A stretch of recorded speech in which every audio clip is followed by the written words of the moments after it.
Karnataka state board of औकाफ के लिए जनाब इलियास अहमद इसामदी साहब को बोर्ड का नया full time chief executive officer यानी CEO मुकर्रर किया गया है। इलियास अहमद इसामदी साहब इससे पहले गुलबर्गा में एडिशनल रीजनल कमिश्नर के तौर पर अपनी खिदमत अंजाम दे चुके हैं। अपनी ईमानदारी, डिसिप्लिन और डेडिकेटेड वर्किंग स्टाइल की वजह से उनकी पहचान एक एफिशिएंट ऑफिसर के रूप में की जाती है।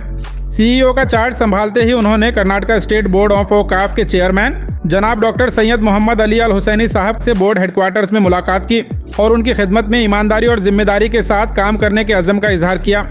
इस मौके पर अफजल पाशा साहब ने रस्मी तौर पर नए CEO को चार्ज हैंडओवर किया। माना जा रहा है कि चेयरमैन हाफिज अली अल हुसैनी साहब और नए CEO इलियास अहमद इसामदी साहब मिलकर औकाफ बोर्ड में बेहतर इंतजाम और डेवलपमेंट के लिए अहम कदम उठाएंगे। फिलहाल इस अहम काम को औकाफ बोर्ड के लिए एक पॉजिटिव और उम्मीद भरी डेवलपमेंट के तौर पर देखा जा रहा है। अगर आप गुलबर्गा में एक बेहतरीन CBSE स्कूल की तलाश में हैं, तो आई इनोवेटिव इंटरनेशनल स्कूल में आपका स्वागत है। यहाँ मिलती है smart classes, experience teachers, labs और एक्टिविटी बेस्ड लर्निंग। LKG से 9th तक एडमिशन्स ओपन है। ज्यादा जानकारी के लिए स्कूल विजिट करें।